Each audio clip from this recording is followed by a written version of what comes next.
Good morning, students. Today we are going to learn about the future tense.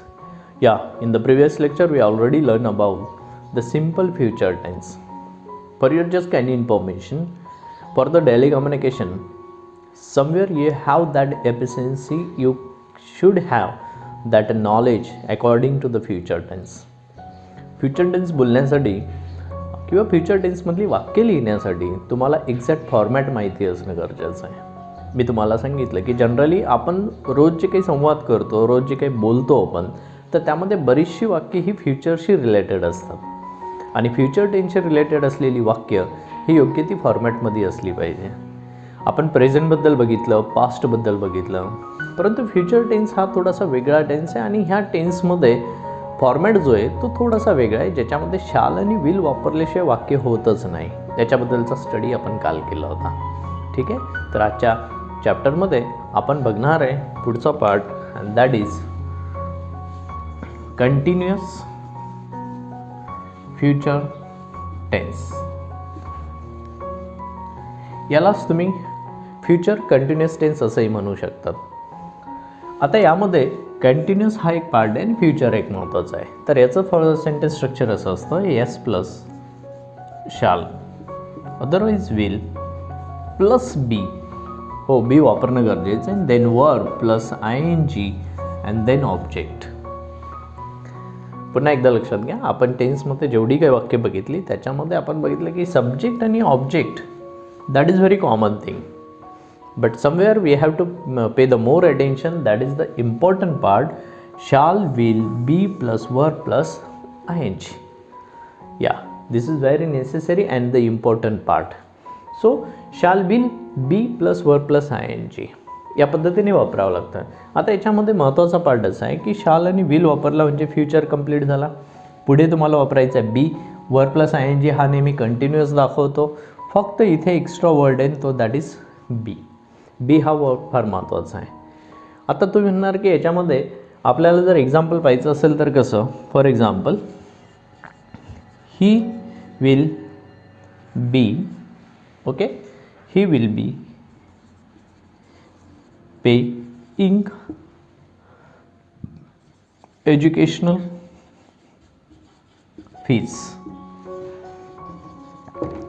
So this is the example, so you may pay attention here. The sentence is started with subject, ends with the object, but after the subject there is will, there is be, the main verb is pay, and it comes with the suffix of ING, and the remaining part is called as a object. So once again, subject, this will be this verb, and last one is object. We have to pay here, that is the important part. मग will हा शब्द काय करतो, future दाखवतो. बी वापरला म्हणजे पे plus पेला हा मेन व्हर्ब आहे, त्याला ING आपण त्या ठिकाणी दिला.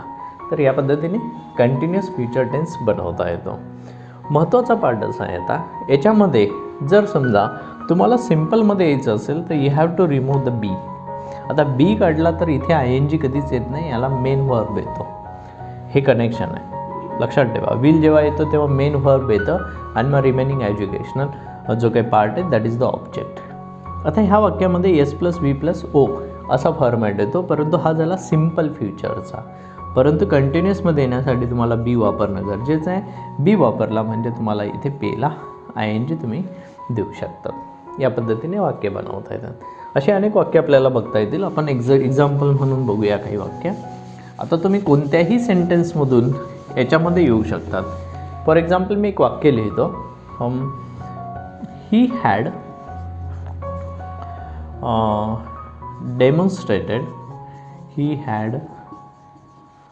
Demonstrated the project. आता या पद्धतीचं वाक्य आहे. सो पहिला येतो सब्जेक्ट आहे, हॅड डेमॉन्स्ट्रेटेड वर्ब आहे, and remaining part is called as a object. आता ह्या सेंटेन्सला जर कंटिन्युअस फ्युचरमध्ये न्यायचं असेल तर कसं करणार, सिम्पल आहे. सब्जेक्ट लिहायचं आहे ही, हॅड जो आहे तो काढून टाकणार, हीच्या पुढे आपण वापरणार विल वापरलं की कंटिन्युअससाठी बी वापरावा लागतो.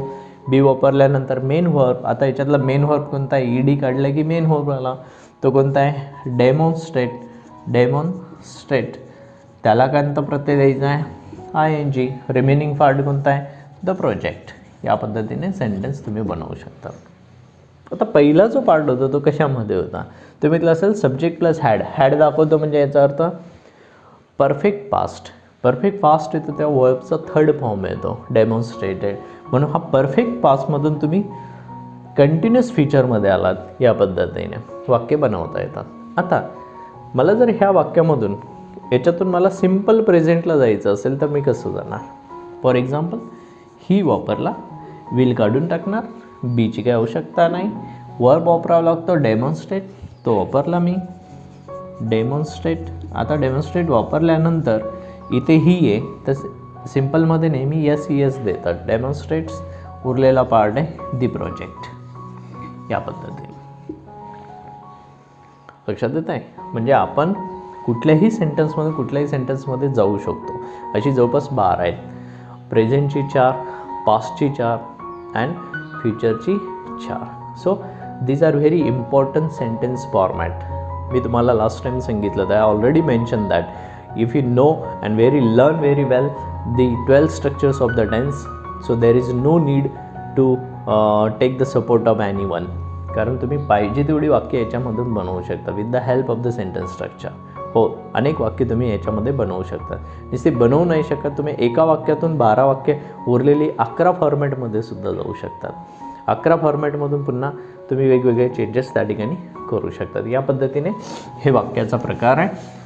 तर आपण कंटिन्युअस फीचरबद्दल बघितलं. मी पुन्हा एकदा 2 याच्यातला फरक सांगतो. फीचरमध्ये एक फरक आहे, तो म्हणजे काय? एक सिम्पलमध्ये कसं, ओके, आणि कंटिन्युअस फॉर्ममध्ये कसं. तर याच्यातला हा फरक फक्त लक्षात ठेवा. वाक्य तुम्हाला सहज जमतील. सिम्पलमध्ये काय येतं? Subject plus shall, otherwise will plus verb plus object. Okay. Continuous फॉर्ममध्ये कसं येतं? Subject plus shall, otherwise will plus be plus verb plus ING and then object. फक्त एवढा पार्ट आपल्याला लक्षात ठेवायचा आहे आणि इथे फक्त एवढा पार्ट लक्षात ठेवायचा आहे. हा दोघांमधला डिफरन्स आहे.